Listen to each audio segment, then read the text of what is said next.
alguém que sofre. O texto diz: se alguém está sofrendo, clame a Deus. Então, sim, a oração é fundamental, não só para o crescimento e para o desenvolvimento da igreja, mas também é fundamental quando sofremos, quando passamos por reveses na vida. E ainda na toada da oração, eu quero chamar a sua atenção para a necessidade de orarmos por algo que o Senhor quer fazer em nossa cidade. Jesus ia passando por todas as cidades e povoados, ensinando nas sinagogas, pregando as boas novas do reino e curando todas as enfermidades e doenças. Ao ver a multidão, diz o texto, teve compaixão delas. Por quê? O texto diz, porque estavam aflitas e desamparadas, como ovelhas sem pastor. Então disse aos seus discípulos: a colheita é grande, mas os trabalhadores são poucos. Peçam, pois, ao Senhor da colheita que envie trabalhadores para a sua colheita. Vamos dizer juntos esta última frase, o versículo 38? Vamos juntos, igreja? Diz o Senhor: peçam, pois, ao Senhor da colheita que envie trabalhadores para a sua colheita. Amém? Vamos orar? Feche os olhos. Senhor, eis a sua palavra lida. O Senhor desafiou e convidou e ordenou os seus discípulos a orarem por trabalhadores. Nós queremos também aprender com o Senhor nesta noite a fazer o mesmo. Porque aqui fora dessas paredes, há uma multidão de pessoas aflitas, desamparadas, como ovelhas sem pastor. Elas precisam conhecê-lo. Elas precisam conhecer o Senhor dos Senhores, o supremo pastor de suas almas, que pode conduzi-las a águas limpas e a pastos verdejantes, que pode auxiliá-las nos momentos de que estão perdidas, que se sentem desamparadas, que estará ao seu lado, com o seu cajado, com a sua vara, conduzindo as suas vidas ao trono da graça de Deus. Pai amado, fale ao nosso coração, em nome de Jesus. Amém. Será esse, queridos irmãos, o tempo em que o Senhor nosso Deus há de salvar o São José? São quantas pessoas que moram nestes dois bairros, São José 1, São José 2, que é a nossa vizinhança imediata? Você faz ideia? A última informação que eu tive era mais de 10 mil pessoas. Eu acho que está desatualizado. Tem mais. Se alguém sabe esse número exato, me atualiza. Eu confesso que eu estou bem desatualizado. Quando eu falava 10 mil pessoas no São José, não tinha nem o São José 2 ainda. Era só um.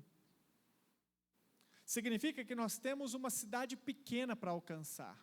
Só aqui, em nossa vizinhança. Pertinho da gente. Daqui até o São José, o final do São José, o começo do São José, dá mais ou menos 1,5 km de caminhada. Até o finalzinho, lá no Balão do Joaranha, mais ou menos. Ou seja, dentro desse raio de mais ou menos 3 quilômetros, nós temos milhares de pessoas sem Cristo, que a qualquer momento podem partir para a eternidade sem salvação, e entre elas, certamente, parentes, amigos, conhecidos e vizinhos, de todos nós aqui, que também moramos nessa região. Será esse o tempo em que Deus há de salvar a cidade de Paulínia, uma cidade próspera, mas pobre na fé? Cheia de oportunidades, mas de poucas oportunidades de conhecer a verdade. Rica, mas ao mesmo tempo pobre aos olhos do Senhor. Me lembra aquela igreja onde João escrevia sua carta, né? a igreja de Laodiceia, né? És pobre, cego e está nu. Essa é a cidade de Paulínia. Essa é a cidade no qual nos encontramos agora. Será esse o tempo em que o Senhor há de salvar o Brasil, irmãos? Não ouço ninguém dizer aleluia. É o que eu gostaria que acontecesse. Que mais de 150 milhões, aliás, 210 milhões de habitantes pudessem se render aos pés do Senhor Jesus Cristo, em profundo arrependimento, lágrimas, e tivessem suas vidas completamente transformadas. Você consegue imaginar um país onde Jesus Cristo transforma a vida dos pecadores? De homens imundos, detestáveis, depravados, corruptos, ladrões, homicidas, em homens santos, que agora querem amar e espalhar o amor de Deus. Você consegue imaginar um país onde nós não teríamos problemas de segurança, onde não haveria problemas com desemprego, onde não haveria injustiça social, porque as pessoas conhecem o amor de Deus e o vivenciam? Esse é um sonho, irmãos. Talvez você pense, pastor, isso nunca vai acontecer. Não vai acontecer se depender da tua fé.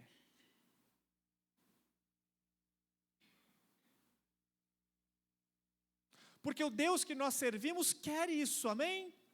Ele quer transformar o mundo, Ele quer que o mundo todo conheça o Evangelho da graça de Deus. Se Ele quer isso, por que eu não devo sonhar com isso?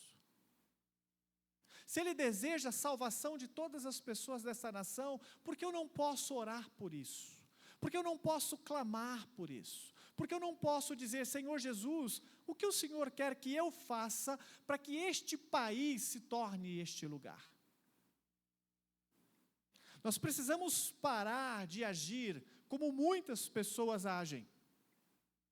Elas transferem sua responsabilidade para os outros. Ou seja, o Brasil só vai mudar no dia em que, e aí, alguém é citado como agente de transformação.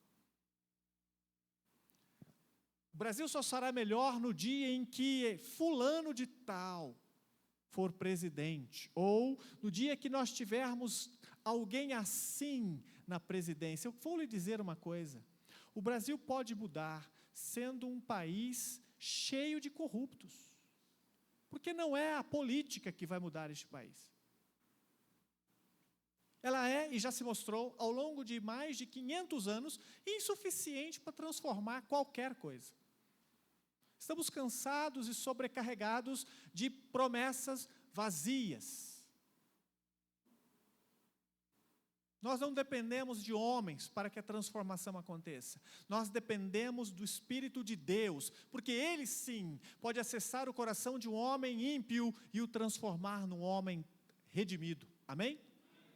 Por isso nós não estamos falando de uma utopia política, nem de um plano ou de um arquétipo político que precisa ser instalado no país para que a mudança aconteça. Não, estamos falando do Evangelho, que penetra o coração de um homem simples e transforma o pecador. Eu creio no poder do Evangelho. Por quê? Porque foi o Evangelho que transformou a minha vida. Foi o Evangelho que transformou a história, a minha história. E eu tenho que crer que o mesmo Evangelho que transformou a mim, pode transformar todas as pessoas que eu conheço. Se eu não acreditar nisso, então estou negando o próprio Evangelho que transformou a minha vida. Conseguimos sentir que Deus está nos preparando para esta obra extraordinária? Você consegue perceber que Deus está levantando a sua igreja para orar, que Deus está levantando a sua igreja para evangelizar, Deus está levantando a sua igreja para testemunhar de Jesus, irmãos? Ele está nos convidando, Ele está dizendo, ei, eu estou fazendo uma obra, você vai se juntar a mim? Estou levantando um povo para orar, estou começando e vou começar um grande mover de Deus no coração deste país. Você vai se juntar a mim ou vai continuar esperando um Salvador humano?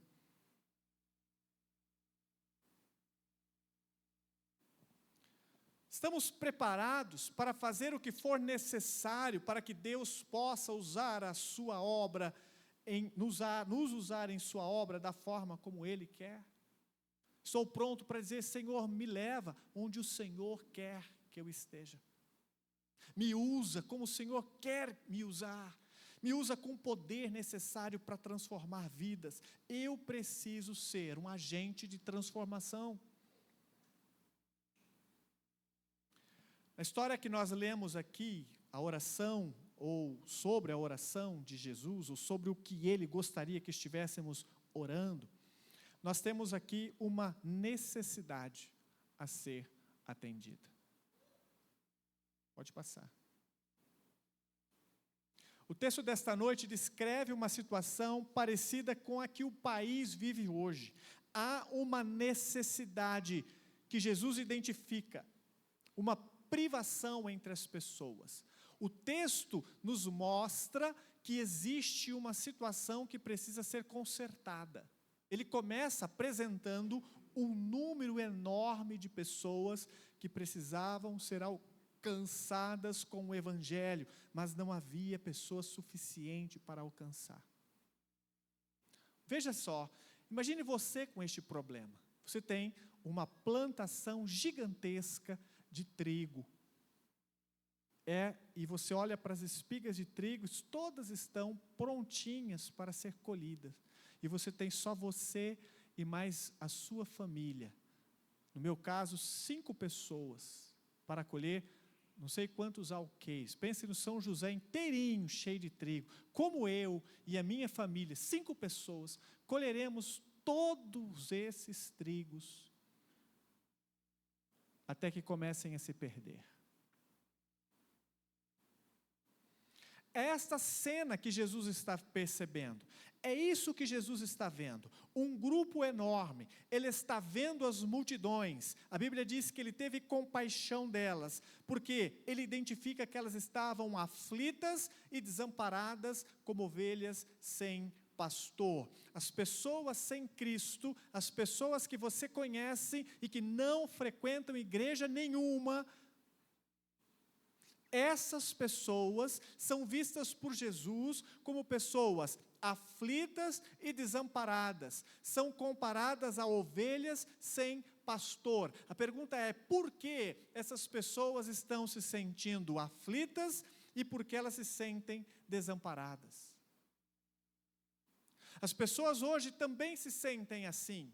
Elas estão perdidas, aflitas, sem esperança de vida. Elas olham para a vida que estão vivendo e não veem perspectiva de mudança. Elas não conseguem perceber que as coisas podem mudar. Elas não têm esperança para isso. E quando há um pouquinho de esperança no coração, essa esperança não é forte o suficiente para lhes dar vigor. Elas se sentem desanimadas, abatidas. Amanhã eu vou trabalhar, mas eu não quero. A minha vida não vai mudar. Eu não vou conseguir fazer nada diferente. Eu acho que a minha vida, ela está fadada a ser assim até o final. Não há alegria perpétua, ou alegria é passageira. Eu experimento picos de euforia quando eu faço alguma coisa legal, quando eu estou com alguma pessoa que eu gosto, mas isso está cada vez mais raro, cada vez mais espaço. Tenho dificuldades de ser feliz, tenho dificuldades de encontrar motivação para fazer as coisas, não tenho encontrado sentido para a vida, estou deprimido, abatido, desanimado, e minha vontade é desistir de tudo. Irmãos, um número grande de pessoas estão se identificando com essas características aqui que eu estou lhe dizendo. Estão extremamente desanimadas e abatidas, desiludidas com tudo. Essas pessoas que Jesus identifica aqui como aflitas e desamparadas, estão aqui entre nós. Estão batendo na sua casa, às vezes pedindo alguma coisa, ou estão dividindo com você a mesa de trabalho, ou talvez estejam sentados ao seu lado na faculdade ou na escola, estão se sentindo assim. A cada dia que passa, as famílias estão mais dispersas. As pessoas estão solitárias. Elas não têm mais amor, não encontram mais amizades verdadeiras e sinceras. Elas começam rapidamente a perceber que não há ninguém que se importe realmente com elas. Você já imaginou o número enorme de crianças, agora mesmo, que estão trancadas no seu quarto e não recebem de seus pais uma palavra de carinho? Porque os pais estão enfiados em seus mundos particulares, nas telas da vida. Adolescentes que estão passando por toda a fase da adolescência, cheio de dúvidas, cheio de questões, cheio de desejo de conhecer melhor sobre as coisas, mas não encontram ninguém capaz de sentar com elas para conversar. Não conseguem, porque não há ninguém dispostos. As pessoas estão aflitas, desamparadas, mas não há ninguém que se importa, não há ninguém que se interesse por elas. Elas ficarão cada dia pior, ao ponto de morrerem de fome, porque esse é o cenário. São ovelhas sem pastor. O que acontece com uma ovelha que não tem pastor? Ela não encontrará pasto suficiente para a sua subsistência. Ela come hoje, mas amanhã ela não encontra, porque não há ninguém para guiá-la ao lugar onde ela precisa estar. Ela morrerá de sede, porque hoje ela bebe de uma poça que encontra aqui, mas amanhã não há poça, e ela não sabe para onde ir, ela está perdida.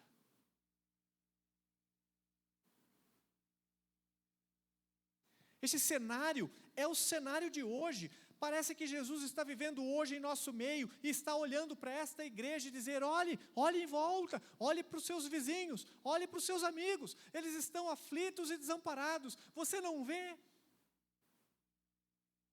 Pastor, os meus vizinhos não são assim. Os meus vizinhos estão alegres, eles dão churrascos, eles estão felizes da vida, eles não estão nem aí com a vida, eles estão seguindo o fluxo das coisas. Você não sabe como está o coração. Por fora, parece que há muita alegria, parece que há euforia, parece que estão contentes, mas a alma sangra. E talvez na mesma noite em que você os vê festejando pelo muro da sua casa, você não faz ideia, mas talvez naquela noite, uma mãe ou um marido estará em lágrimas no travesseiro, dizendo: o que vou fazer para mudar a minha vida? Não aguento mais viver assim.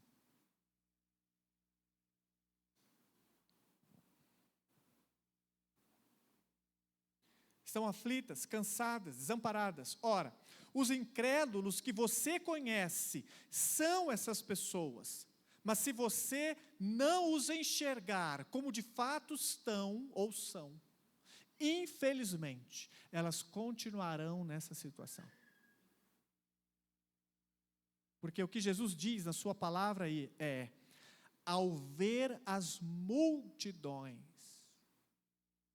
Irmãos, nós não estamos mais olhando as multidões. Nós não estamos mais enxergando o coração delas. Não estamos mais enxergando a alma.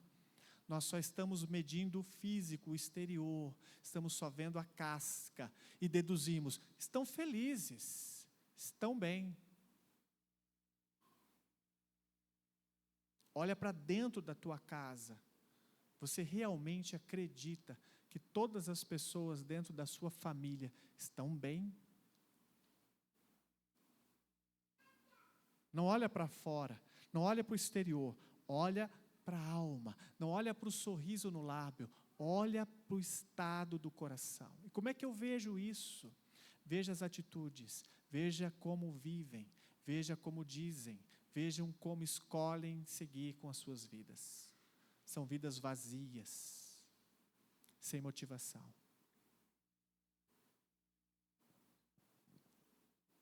Eu sei, você conhece isso, porque era o estado das nossas almas. A minha alma era assim, vazia. Não havia absolutamente nada que me deixasse pleno e satisfeito. A vida que eu vivi lá na minha juventude era uma vida de perdição, era de prazer atrás de prazer e nunca satisfação. Eu nunca ia para casa dizendo, agora eu estou feliz, posso morrer em paz. Não, eu ia para casa dizendo, puxa, quando será que eu vou experimentar de novo algo assim? Porque aquilo tinha passado, aquilo tinha acabado, aquele momento se foi. E eu vivi uma semana inteira para tentar experimentar na sexta noite ou no sábado à noite aquela alegria de novo. É assim que muitos jovens vivem suas vidas. Motivados de momento em momento. Você consegue enxergar, irmãos, as ovelhas que estão perdidas lá fora? Você as vê como Jesus as enxerga, você consegue perceber o clamor em seus corações, você ouve suas orações, olhando no olho, você percebe a aflição na alma, o vazio, que um copo de cerveja ou 1 litro não pode de forma alguma esconder. A Bíblia nos diz ainda que além de reconhecer a necessidade que precisava ser atendida, a Bíblia diz que ele teve uma reação a essa necessidade. E essa reação é chamada na Bíblia de compaixão. E a palavra compaixão dá a ideia de algo que move aqui dentro da gente, nas entranhas. A compaixão é algo que vem de dentro para fora, é um sentimento de extremo amor pela pessoa que sofre. Você se identifica com a dor dela, você percebe a dor dela e isso te incomoda de dentro. Você vê a dor na alma e pensa, Jesus, o quanto isso me incomoda, o quanto isso me atinge. Você se lembra da última vez em que sentiu compaixão realmente forte por alguém? A última vez em que você realmente se importou com alguém ao ponto de deixar tudo para socorrê-la? Você já sentiu esse sentimento de ir para a cama incomodado e dizendo, eu preciso orar por essa pessoa, eu não vou conseguir dormir, porque a situação dela me incomoda profundamente, é como se fosse comigo, eu não posso dormir. E saber que essa pessoa está passando por esse problema. Compaixão. Não é pena. Porque pena é um sentimento muito diferente. Você sente pena de um cachorro quando ele está lá andando na esquina, todo cheio de sarna. Não é verdade? Faminto e magrelo. Ai, que pena, tadinho. Mas você não leva ele para casa. Você não vai perder uma noite de sono por causa disso. Porque pena não te coloca na direção de uma ação para ajudar. Você sente, mas você não traz para dentro. Na compaixão, vem de dentro. Então não tem como não agir, porque está aqui dentro, não tem como não sentir essa dor. Jesus sente exatamente isso, mas por quê? Porque ele enxerga a alma dessa multidão, ele como que individualiza a multidão, ele enxerga a dor no coração de cada um, a angústia da alma, e ele então percebe, Jesus, meu Deus, há tanta gente para transformar, mas eu não posso estar em todos esses lugares, sou fisicamente incapaz de estar em todas essas casas, e de visitar todas essas pessoas.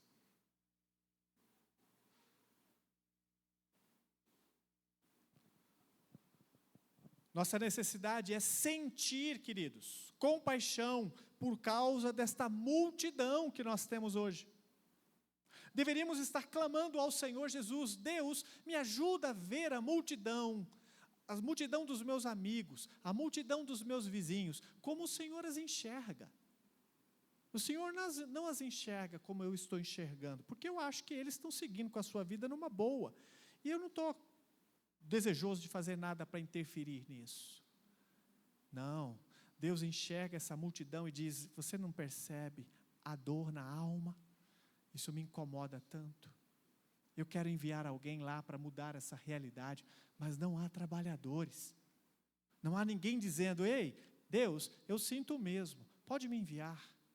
Eu quero ir lá, porque eu não vou dormir essa noite enquanto o meu vizinho não conhecer o Evangelho da graça de Deus.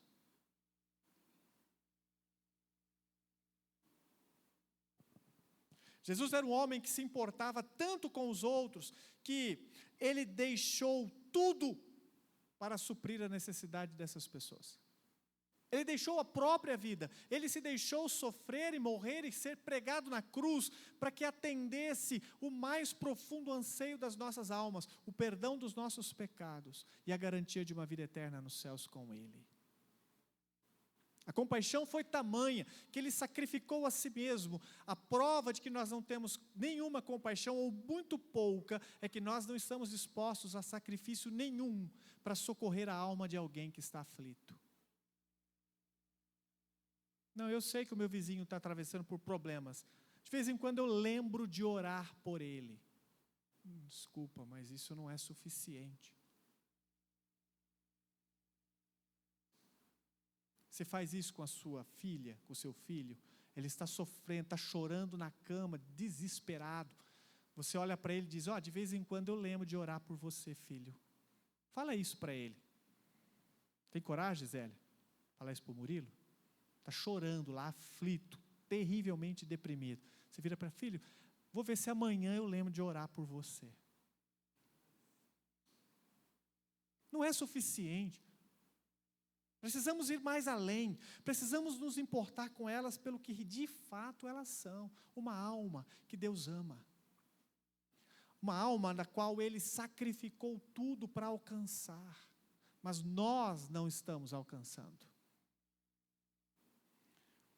Portanto, nós precisamos ser honestos e admitir que nós temos falta de compaixão. Nós deveríamos ir aos pés do Senhor Jesus e dizer: Senhor, eu sou um péssimo trabalhador da seara, péssimo, porque os campos estão brancos e eu não colhi nenhuma espiga. O ano todo se passou e não falei do Evangelho da graça de Deus a nenhuma alma aflita.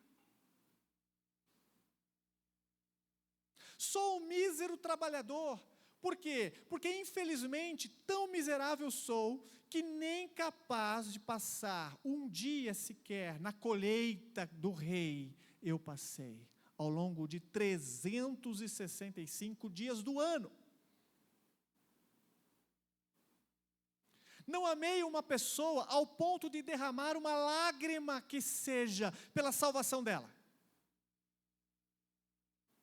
Não me importei com uma pessoa ao ponto de gastar pelo menos 1 hora em oração para que Deus a alcance, ou pelo menos 1 mês orando sistematicamente até que Deus alcance essa pessoa e transforme sua vida. Senhor, eu sou um trabalhador terrível da seara. Deveríamos ter essa sensibilidade de dizer: Senhor, eu sou tão egoísta, estou tão preocupado com aquilo que eu quero e aquilo que eu posso adquirir com a ajuda do Senhor, que não levanto os olhos para enxergar os outros. O Evangelho deveria nos fazer enxergar as multidões e não enxergar os nossos umbigos. O Senhor não pede para você olhar para si mesmo. Ele não diz: olha para seu próprio umbigo e veja. Olha, você está aflito, umbiguinho. Você está desamparado, tadinho. Clama, eu vou saciar você. Não, levanta os olhos, paremos de olhar para nós mesmos e para as nossas vidas apenas. E comecemos a enxergar que Deus tem um plano maior. Ele quer nos usar para o reino.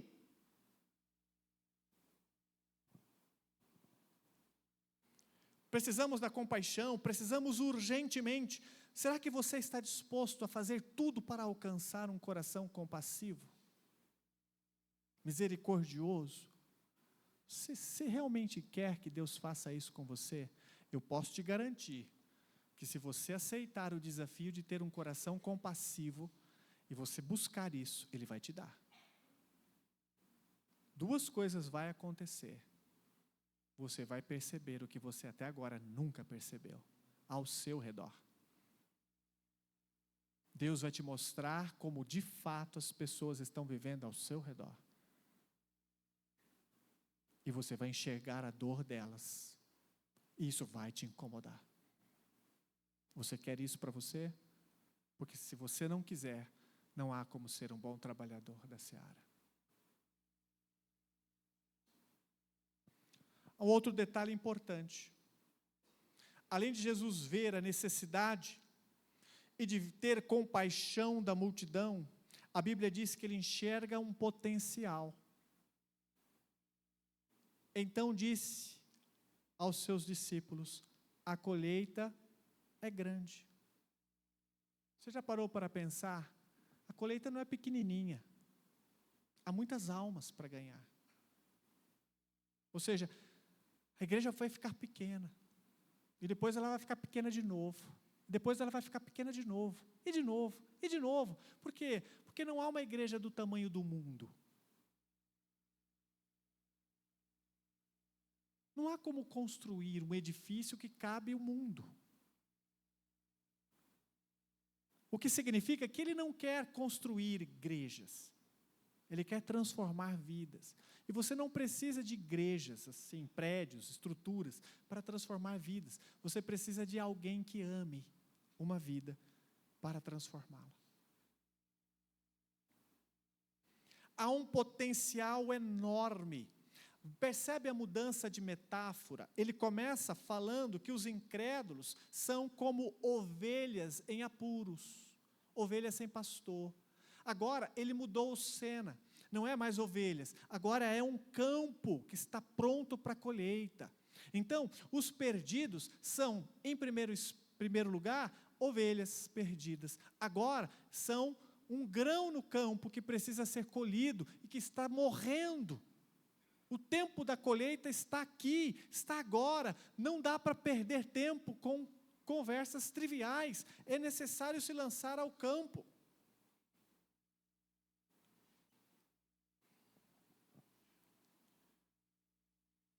Não há apenas uma multidão indo para o inferno, há um potencial. Jesus enxerga uma igreja grande, Jesus enxerga muitas almas convertidas, Jesus enxerga pessoas se arrependendo dos seus pecados, senão ele não estaria pedindo para colher esses trigos. Ele estaria dizendo: que pena, vão se perder todos, vão todos para o inferno mesmo, mas tudo bem, é assim que eu quero. Não, ele está dizendo: eu quero salvar vidas.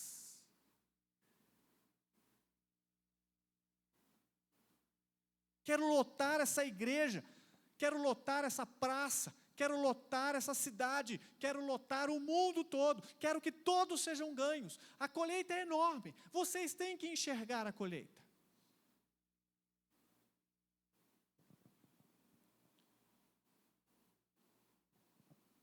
Se precisamos dos olhos de Cristo para ver as condições perdidas das pessoas e da compaixão de Cristo para sentir piedade por elas, então precisamos também que Ele nos dê esperança, transformação necessária para ir ao campo.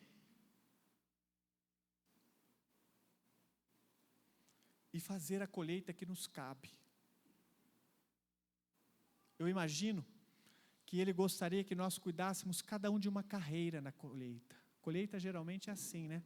Tem uma carreira de trigo plantado, uma fileira inteira, vai lá longe. Ele diz: essa fileira é sua, cuida dela, pastor Enoque. Vá colhendo uma após a outra, uma após a outra, uma após a outra. Ame cada uma delas, cuide, é sua esse trabalho, é sua essa responsabilidade. Essa outra carreira aqui é sua, Jonatas, vá. Começa a colheita. Essa outra aqui é sua, Bel. Comece a colheita.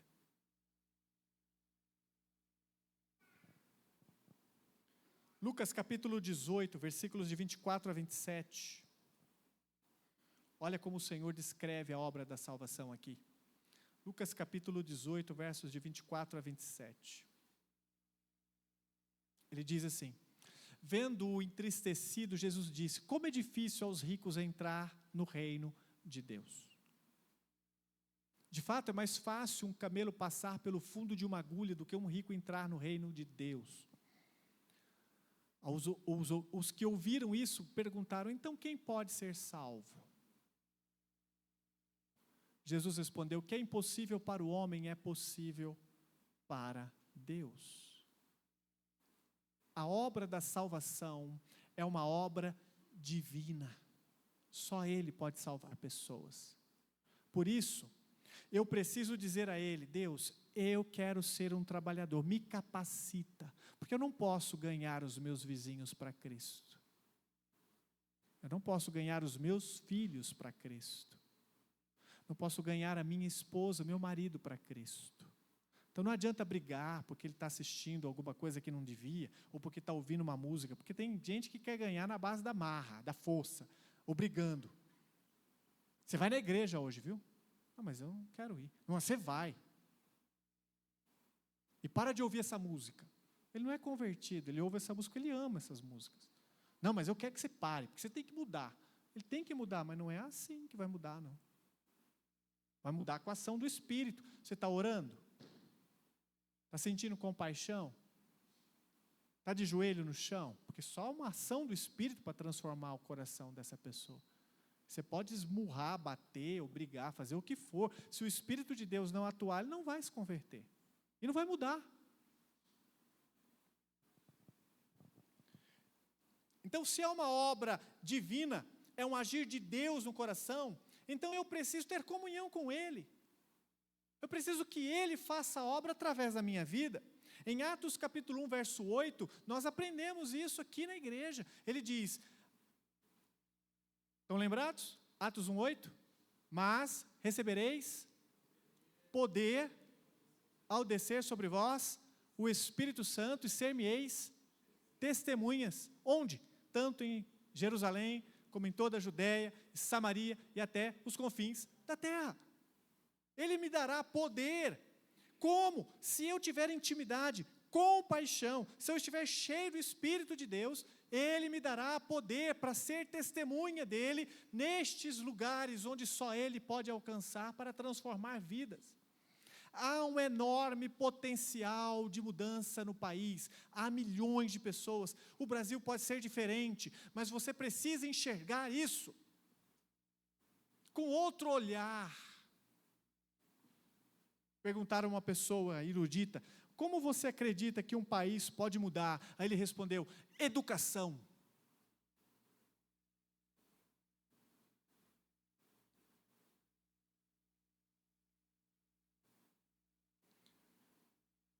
Não, a educação não pode mudar um homem. Pode lhe dar conhecimento, mas não lhe dará um caráter aprovado. Por quê? Porque pessoas com grande conhecimento também são pecadoras.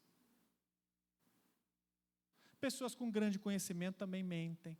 Pessoas com grande conhecimento também falsificam, enganam, mentem, traem. Então, se você encher todo mundo aqui, a cabeça de todos aqui, de todo tipo de informação, matemática, inglês, francês, aprende história, biologia, você sabe tudo, tudo sobre todas as enciclopédias, tudo sobre. Não pergunte o Google, pergunte a você. Se você tiver todo esse conhecimento, você não deixará de ser pecador. Então a educação não vai mudar o Brasil. Você pode colocar ensino de qualidade, professores de qualidade, material de qualidade, acesso, e as pessoas irem à escola e assim ainda continuarem do mesmo jeito. Ah, mas se não há educação, é o quê? É o quê, irmãos? O que pode mudar esse país? O que? O que tem força, poder suficiente para transformar um homem de dentro para fora? Jesus. Você crê nisso mesmo? Porque aconteceu isso contigo? Amém.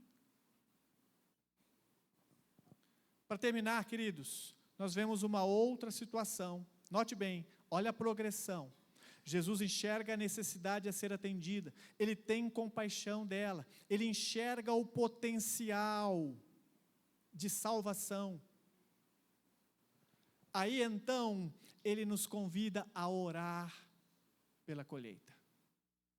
A orar para que uma multidão de trabalhadores se juntem. Peçam, pois, ao Senhor da colheita que envie trabalhadores para a sua colheita. Por quê? Trabalhadores são instruídos a implorar ao Senhor da colheita mais ajuda. Vou refazer a pergunta. Quem é o Senhor da colheita? Jesus. É o Senhor, é Deus. Se Ele é o Senhor da colheita, por que Ele não envia logo os trabalhadores que Ele precisa? Porque Ele pede aos trabalhadores para pedir por mais trabalhadores. Faz sentido isso para você? É como se o patrão olhasse para os seus empregados e perguntasse a eles: você acha que precisa mudar alguma coisa na empresa? Então, peça a Deus para que essa mudança aconteça. Mas Ele é o chefe, Ele pode mudar a hora que Ele quiser. Mais ou menos essa cena. Deus tem o poder para mudar toda a colheita em um estalar de dedos, mas Ele vira para os seus trabalhadores que já estão na colheita e diz: olha, peça a Deus mais trabalhadores. Faz sentido isso para você? Não parece um pouco esquisito a ordem? O mais natural seria que Jesus fizesse o quê? O meu Pai, Ele vai convocar mais trabalhadores. Você não precisa orar por isso. Ele vai fazer isso, porque Ele quer fazer essa colheita e Ele fará essa colheita. Fique tranquilo, a colheita será feita.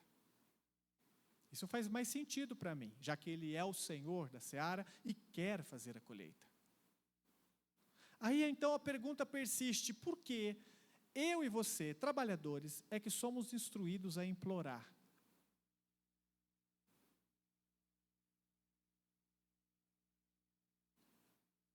Sabe o que acontece aqui, irmãos? Jesus sabia que havia poder na oração. Note bem, não peça ao Pai, ou não diga a Deus, ou Senhor, eu quero trabalhadores fazendo colheita aqui, ou vá fazer a colheita. Não, peça, ore, se ponha de joelhos diante do Rei da colheita. Ore o clamor do Rei da colheita, do agricultor. Ele tem uma multidão para salvar. E ele não tem trabalhador suficiente. Sinta a angústia do seu coração ao ver essa multidão perdida. Sinta a tristeza dele ao ver uma pessoa partindo para a eternidade sem Cristo, porque não teve uma oportunidade válida de salvação, porque não ouviu o Evangelho. E talvez ele tenha enviado trabalhadores. Ele tenha dito a mim, a você: vá lá, fala com o seu vizinho, o tempo dele está chegando, o encontro dele com o Salvador está marcado, vá hoje, vá agora. E você disse: não, hoje não, eu estou meio ocupado, tenho que trabalhar em outro lugar. Ore. Deus quis que a sua obra milagrosa de colheita fosse precedida por oração.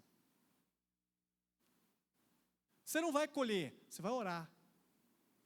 Deus vai levantar os obreiros, mas você vai orar. Primeiro. Ele quer que essa igreja se coloque de joelhos. Ele quer que nosso chão se encha de lágrimas pelos perdidos. Só assim, irmãos, Ele vai enviar trabalhadores para a seara.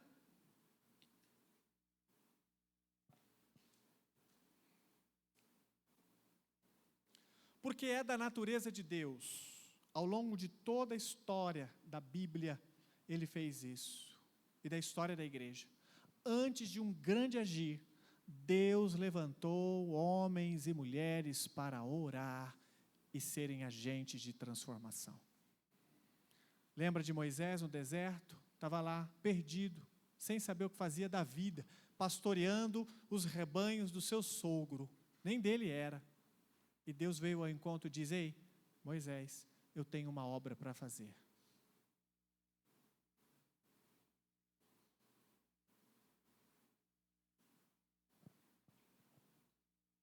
João Batista vai ao deserto clamando: ei, Deus tem uma obra para fazer. Está enviando o Cordeiro de Deus. Preparem-se. A colheita está chegando. Deus levanta uma igreja em Atos capítulo 1 para orar. Atos capítulo 2, reunida para orar, porque havia uma colheita para fazer. A igreja de Antioquia está reunida orando, porque havia uma colheita para fazer. E Deus separa Paulo e Barnabé e diz: vão, vocês são os semeadores, ou são os trabalhadores da seara.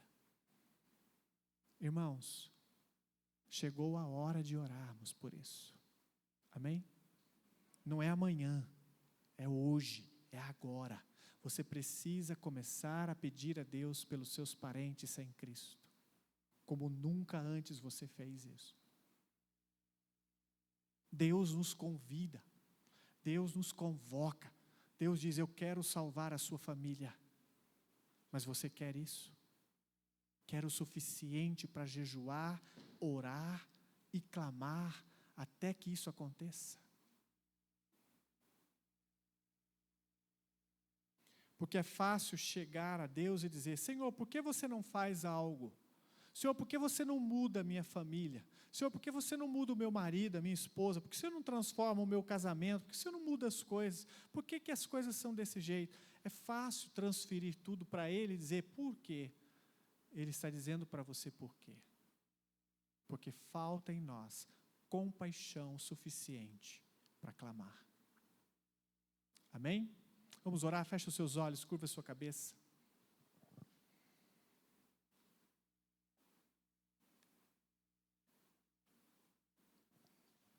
Senhor, o Senhor nos quer entrando em cada casa do São José, com a mensagem do Evangelho. Uma mensagem que traz salvação, transformação de vidas. Esse bairro não vai mudar, a menos que nós o amemos como o Senhor o ama. O Senhor quer que nós nos importemos com Ele da forma como o Senhor se importa. Pai, muda o nosso coração indiferente, muda nosso coração que é tão egoísta e que enxerga a vida apenas a partir de si mesmo. Que mede, ó Deus, a felicidade apenas a partir daquilo que conquistou. Que mede, ó Deus amado, o sucesso a partir dos bens acumulados. Somos tão pequenos, enxergamos tão pouco daquilo que o Senhor tem para nós. Pai, nos ensina a enxergar o que Jesus enxergou naquele dia. Nos ajuda a enxergar essa multidão aflita, Senhor. Esse campo branco, que está pronto para a colheita.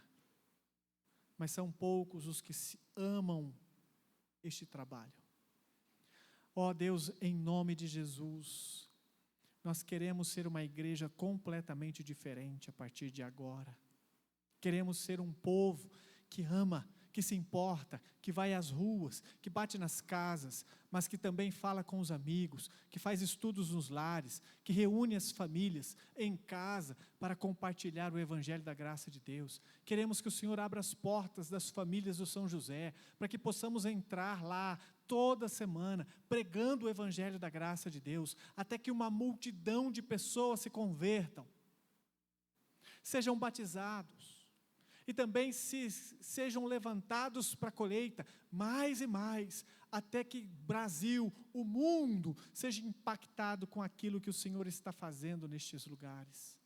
Pai, nós clamamos, opera um poderoso avivamento em nossos corações, que nos tire da indiferença da vida cristã medíocre, onde nós, infelizmente, só pensamos em engordar e não multiplicar. Perdoa-nos, Pai. Em nome de Jesus, clamamos ao Senhor. Amém.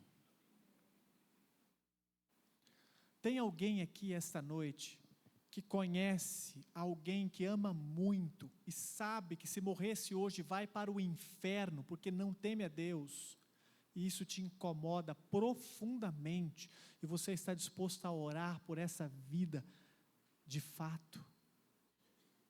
Se você foi chamado por Deus para fazer isso, a partir desta noite, eu quero convidar você a ficar de pé. Eu conheço uma pessoa que eu amo muito, e eu quero que ela conheça Jesus. E eu vou orar para que ela conheça Jesus todos os dias. Até que o Senhor envie um trabalhador lá. Se não enviar ninguém, eu mesmo vou. Mas eu não vou parar de orar por essas vidas até que elas sejam transformadas totalmente. Amém? Há mais alguém? Coloque-se de pé. Eu conheço e amo essa pessoa. Ela pode ser da sua família, ela pode ser seu filho, ela pode ser sua filha, ela pode ser um vizinho, um parente distante que está lá na Bahia, lá no Piauí, lá em algum lugar, não importa, você se importa com ela, ama e sabe que ela está afastada de Cristo. Deus te convida a somar forças para orar por elas. Amém? Vamos orar pedindo que o Senhor nos fortaleça nisso? Pai de amor, nós te pedimos agora em nome de Jesus, dá-nos força, Senhor, para clamar por essas pessoas que nos vêm à mente agora. Há um peso em nosso coração, há um incômodo, nós sabemos que elas estão distantes do Senhor, nós sabemos que elas não te conhecem, elas não sabem o poder que o Senhor tem, elas não sabem que tu és perdoador e tu és santo.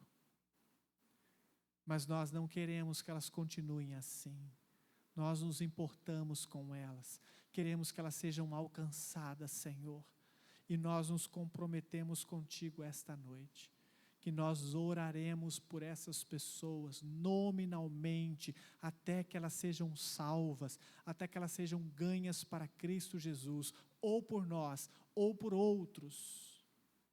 Pai, nós clamamos, salva essas vidas, Pai. Tira do coração delas a angústia de uma vida perdida, a tristeza de uma vida sem esperança.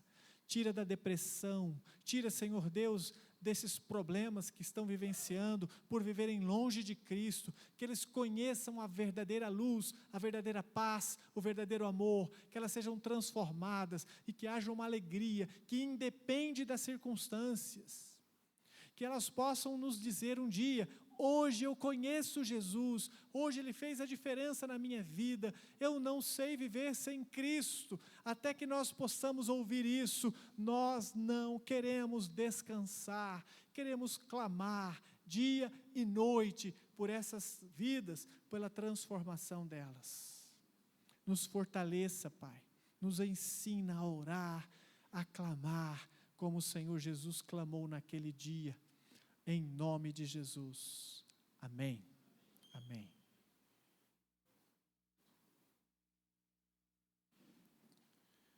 Nós vamos encerrar o nosso culto, mas antes nós precisamos orar por um pedido de oração que chegou aqui. Eu vou convidar, deixa eu ver aqui quem pode fazer essa oração por nós. Bom, eu vou convidar o nosso irmão que nos visita, o nosso irmão Nilson, porque sei que você ama essa pessoa muito, eu sei que você quer orar por ela. Vamos orar pela vida do Jovaer. Chega a notícia aqui de que ele está indo para o hospital, não está passando bem. Então eu vou pedir para você orar por ele, tá bom? Nosso Deus, nós te louvamos, bendizemos o teu nome, nome sobre todo nome, nome que tem todo poder, poder para curar, poder para restaurar os corações. Ó Senhor, tem misericórdia nesse momento, ó Pai, da vida do Jova, Senhor. Meu irmão tão querido, ó Pai, meu Pai na fé, Senhor. Visita ele agora, Deus, em nome de Jesus, Pai. Sê com ele, ó Deus, visita com o teu Espírito Santo, ó Pai. Ó Deus, restaura o Jova em nome de Jesus, Senhor. O Senhor conhece, Pai, o Jova. O Senhor o criou, o Senhor conhece todos os órgãos do Jovaer, Senhor. O Senhor conhece o coração, a mente do teu servo, Senhor. Sê com ele, Pai.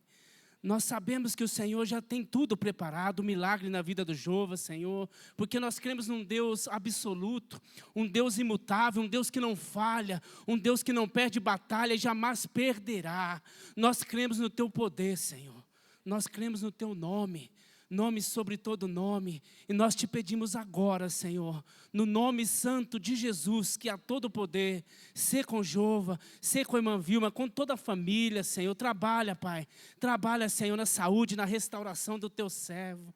Eu sei que não foi em vão, Senhor, que o Senhor me trouxe aqui nessa noite, foi para isso, Senhor. Eu creio no Teu poder, Senhor, eu creio no Senhor, no Teu nome, ó Deus, por isso eu peço a Ti, eu clamo e intercedo pela vida do Jova, Senhor. Visita ele agora nesse momento, com Teu poder, com a cura, com a restauração que só há em Ti. Só há em Ti, Senhor, e não há outro. Visita ele nesse momento, Pai. É que eu e a Tua igreja clama nessa noite, Pai, em nome de Jesus. Amém.